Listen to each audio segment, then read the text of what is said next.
세상 만드신 하나님이 오직 나를 위해서 십자가에서 자기 몸을 주셨다고 하는 이 사실이 우리 안에 사실로 와닿을 때, 믿음으로 사실로 와닿을 때 내가 누구인지를 알게 되고 그게 우리가 살아가는 삶의 능력이 되는 줄로 믿습니다.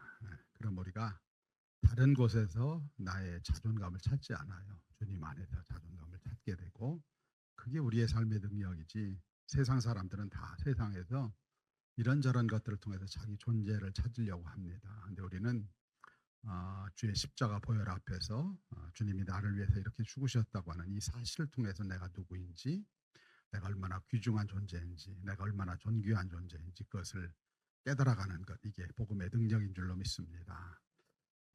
우리가 다른 데서 자꾸 찾아요. 그거를 사람들의 인정을 통해서 또는 내가 하는 일의 어떤 완성을 통해서 힘쓰고 애쓰고 막 이런 걸 통해서 내 존재를 자꾸 찾으려고 해요. 근데 나의 존재는 주님 앞에서 찾아지는 겁니다. 그것을 늘 기억하고 주님이 나를 인정해 주셔야 내 삶이 평안하고 내 삶이 복된 역사가 일어나게 될 줄로 믿습니다.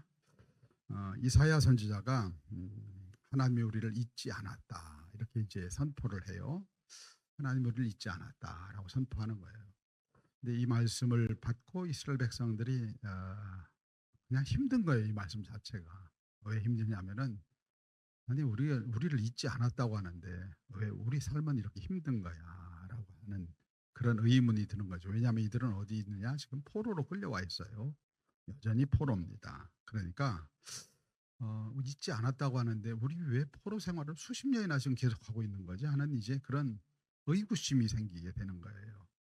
하나님 우리를 잊지 않았는데 왜 우리는 여기 있을까 하는 것부터 시작해서 매일 노역장에 끌려가서 어려움을 당해요. 고통을 당합니다. 고통을 당하는데 하나님 우리를 안 버리셨다고 하는데 오늘 포기하지 않고 버리시지 않았다고 하는데 이게 말이 되는 얘기인가 하는 생각이 드는 거죠. 그러니까 이제 오늘의 이제 이 뭔가 여기 보면은 이제 여호와께서 나를 버리시며 주께서 나를 잊으셨다. 이게 누구들 이야기예요? 바벨론 포로로 살고 있는 사람들의 탄식이고 비명이에요. 비명. 비명입니다. 나를 잊으셨고 나를 버리셨다. 그리고 또 이제 그 이사야 말씀에 보면 그 내용이 많이 나와요. 우리 40장 27절 찾아볼까요? 40장 27절. 40장 27절입니다. 40장 27절. 40장 27절입니다. 같이 읽겠습니다. 시작. 야곱아 내가 어찌하여 말하며 이스라엘아 내가 어찌하여 이르기를 내 사정은 여호와께 숨겨졌으며 원통한 것은 네가 어떻게 숨겨졌다고 얘기하느냐. 네 사정이 숨겨졌다고 얘기하고 이렇게 얘기를 하는 거예요. 하나님이 안 들으시는 것 같아. 아무리 봐도 내 원통함은 수리되지 않았다. 이렇게 이제 탄식을 하는 거예요. 하나님이 우리 사정도 모르고 우리가 뭘 원통해야 하는지 뭘 힘들어하는지 모르는 것 같다. 그렇지 하나님이 세계를 통치하시려면은 나 같은 사람의 문제를 알까? 나 같은 사람의 아픔을 알까? 나 같은 사람의 고통을 기억이나 할까? 이제 이런 의문이 생기게 되는 겁니다. 그러면 이제 거기서 조금 더 나가면 우리가 전능하신 하나님이라고 믿었는데 이 하나님 무능한 거 아니야? 아니면 하나님이 아예 안 계신 거 아니야? 하는 이제 그런 어떤 회의, 내 삶으로부터 오는 회의 이런 것들이 존재하게 되는 것이죠. 그런데 이제 오늘 하나님은 이제 이 백성들에게 이렇게 말씀하시는 거예요. 이사야를 통해 선언하시는 겁니다. 내가 너희를 결코 버리지도 떠나지도 않았다라고 선포하는 거예요. 이게 선포입니다. 이거는 설득이 아니고 선포입니다. 내가 너희를 버리지도 않고 너희를 떠나지도 않았다 하면서 너는 내 자녀다라고 말씀하시는 거예요. 너는 내 자녀다. 그 어미가 젖 먹는 자식을 잊을 수가 없죠. 이거는 잊을 수 없는 얘기입니다. 어미가 젖 먹는 자식을 어떻게 잊어요? 여러분들 이제 아이들 키워봤잖아요. 젖 먹는 자식이라는 게 뭐예요? 부모 엄마의 도움이 없이는 그냥 죽는 피덩이예요. 그걸 어떻게 버려요? 버릴 수가 없죠. 잊을 수가 없죠. 절대로 잊을 수가 없죠. 근데 혹시 그러한다 할지라도 나는 너를 잊지 않을 거야. 이렇게 말씀하시는 거예요. 널 잊지 않아. 그리고 한 발 더 나가서 뭐라고 말씀하지 않았는데 내가 너를 내 손바닥에 새겼어 이렇게 말씀하시는 거예요. 이건 각인한 거죠. 각인한 거예요. 그러니까 이제 이스라엘 백성들이 신뢰하지 못하는 부분에 내가 너를 내 손바닥에 새겼어 이렇게 말씀하시는 거예요. 아예 도장처럼 파서 네 이름을 내 손바닥에 새겼어. 여러분 손바닥에 새긴다는 의미가 뭔지 아시죠? 우리 옛날에 어렸을 때 요즘은 그런지 모르겠어요. 요즘 애들이야 그렇지 않겠죠. 저희 뭐 이제 준비물 안 가지고 오면은 이제 얻어맞고 막 그랬잖아요. 그래서 제일 안 잊어버리는 방법이 뭐예요? 손바닥에 쓰는 거예요. 손바닥에. 이건 안 잊어버려요. 이거는 아침에 일어나면 세수하다가 보게 되기 때문에 반드시 이제 기억을 하죠. 그래서 이제 준비물을 챙겨왔던 그런 기억들. 저만 기억인가요? 아마 그런 분들 많이 있을 거예요. 손바닥에 새기는 거예요. 손바닥에. 매일매일 보는 거예요. 매일매일 보고 있다. 내가 너를 놓칠 수 없고 내가 널 이렇게 사랑한다라고 말씀하시는 거예요. 그리고 하나님은 이 일을 실제로 행하신 거예요. 그게 십자가예요. 십자가에다가 자기 아들을 못 박으셨어요. 그래서 그 손에 못 박아서 그 손에다가 우리의 이름이 새겨져 있는 거예요. 십자가의 못 자국이 우리의 이름의 각인이에요. 우리의 이름 각인. 우리가 십자가를 봐야 돼. 십자가에 주님의 손바닥에 내 이름이 있는 거예요. 주님의 손바닥에 내 이름을 새겨 넣으셨습니다. 너의 이름을 내가 그 못자국에다가 새겨 넣었어. 나는 결코 너를 잊지 않을 거야. 라고 오늘 계속 말씀하시는 거예요. 너는 잊혀지거나 버려진 존재가 아니야. 내가 너를 내 손바닥에 내 아들의 십자가 손바닥에 너를 새겨 넣었어. 너는 내 것이야. 라고 말씀하시는 거예요. 우리에게 정말 중요한 건 뭐냐면 내가 그렇게 주님의 손바닥에 새겨진 존재라는 것을 믿고 아는 거예요. 알고 믿는 거예요. 고백하는 겁니다. 믿음은요, 내 상황이나 내 삶의 조건들에 반응하는 게 아니에요. 믿음은 뭐냐면 하나님의 말씀에 반응하는 거예요. 하나님의 말씀. 아멘. 하나님의 말씀이 나를 향해서 뭐라고 하는지 그것에 반응하는 거예요. 그러니까 자꾸 자기 자신에게 반응해요. 나는 이런 존재. 그래서 자꾸 사람들이 관종이 되는 거예요. 날 좀 알아봐줘. 날 좀 알아봐줘. 계속 하는 거예요. 하나님이 날 알아봐 주셔야 돼요. 하나님이 날 알아봐 주셔야 되는데 우리는 자꾸 내 감정과 내 상황 이런 것들에 반응을 해요. 그래서 내가 누군지도 모르고 내가 어떤 사람인지도 몰라요. 헌신은 나의 느낌이나 나의 감정을 믿는 게 아니에요. 하나님이 무슨 말씀을 하셨는지 말씀이 우리의 기준이 돼야지. 우리가 갖고 있는 감정이나 우리가 갖고 있는 생각이 기준이 되면은요, 내 생각 맨날 바뀌는데, 내 감정 맨날 바뀌는데, 그렇잖아요, 여러분들? 조금만 어려운 일 당하면 감정도 바뀌고 생각도 바뀌어요. 금방 하늘을 찌를 것 같다가 조금 지나면 또 저 바닥에 떨어져. 그게 내 감정인데, 내 생각인데, 그거를 완전한 것처럼 거기에 의지하면은 우리는 거의 죽습니다. 그래서 하나님의 말씀에 우리가 반응하는 게 신앙이에요. 하나님의 말씀. 근데 하나님 뭐라고 해요? 우리를 내가 너를 자녀 삼았어. 그리고 뭐라고요? 나를 내 손바닥에 새겼어라고 말씀하는 거예요.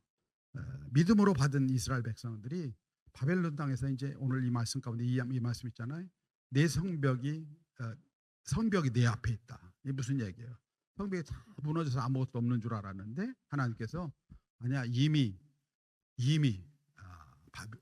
예루살렘에 내 성벽이 서 있어라고 말씀하는 거예요. 아직 이루어지지 않았어요. 근데 내가 그 성벽을 거기다 세웠어라고 말씀하시는 거예요. 내 자녀를 위해 성벽을 세웠어. 이걸 믿고 가는 거예요. 이게 믿음이에요. 믿음이라고 하는 것입니다. 이 말씀을 받을 때 내 존재가 변화돼요. 정말 중요한 것은요, 내 존재가 변화돼야 돼요. 내 존재, 내 이름이 중요하다는 말씀을 계속 드렸잖아요. 내 이름이 중요해요. 내 이름이. 하나님이 불러주신 내 이름이 중요해요.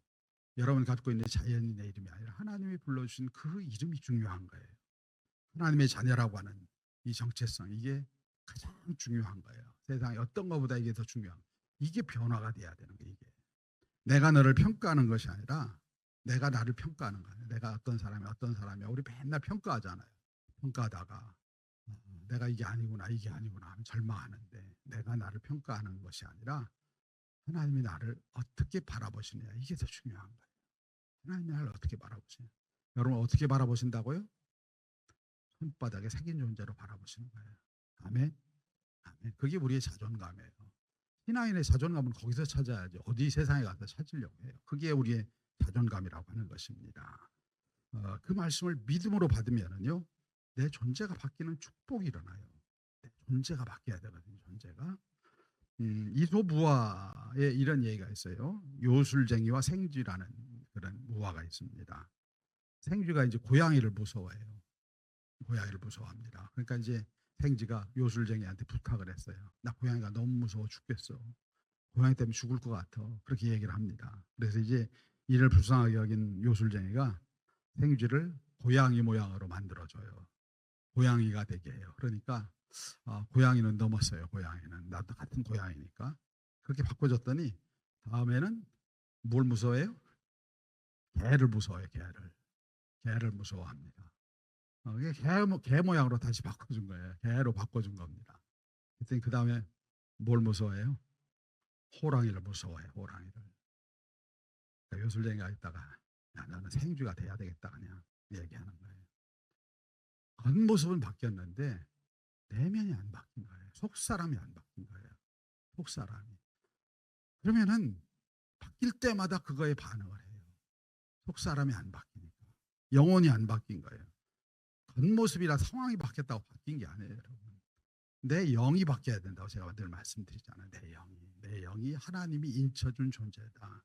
하나님이 손바닥에 새겨진 존재다. 내 영이 그런 존재라는 걸 아는 게 중요한 거예요. 그래서 주님께서 계속 말씀하시는 거예요. 내 이름이 뭐냐. 제가 이사야서 말씀 계속 지난번에도 나누면서 말씀드렸잖아요. 이사야에 계속 뭐가 나와요. 내 이름이 뭐야. 이거 나와요. 내 이름이 야곱이야. 내 이름 버러지야. 아니야. 지금부터 아니야. 계속 그 말씀을 하시는 거예요. 왜냐하면 이름이 나의 존재의 정체성이거든요. 나는 그런 사람 아니야. 너는 내가 택하고 손바닥에 새긴 존재야. 넌 내 손바닥에 새겨져 있는 존재야. 그걸 내가 믿음으로 받으면 내 존재가 바뀌어요. 내 영이 내 안에 있는 영이 이게 바뀌어야 되거든요. 머리로 신앙생활 하는 게 아니에요. 감정으로 신앙생활 하는 게 아니에요. 이 내 영이 바뀌어야 돼요. 그래서 영이 중요하다고 제가 계속 말씀을 드리잖아요. 영이 바뀌어야 돼요. 어떤 이름으로? 하나님이 나를 불러주신 그 이름으로. 그러면은 생쥐가 아니에요. 이제는 생쥐가 아니라고 하는 얘기입니다.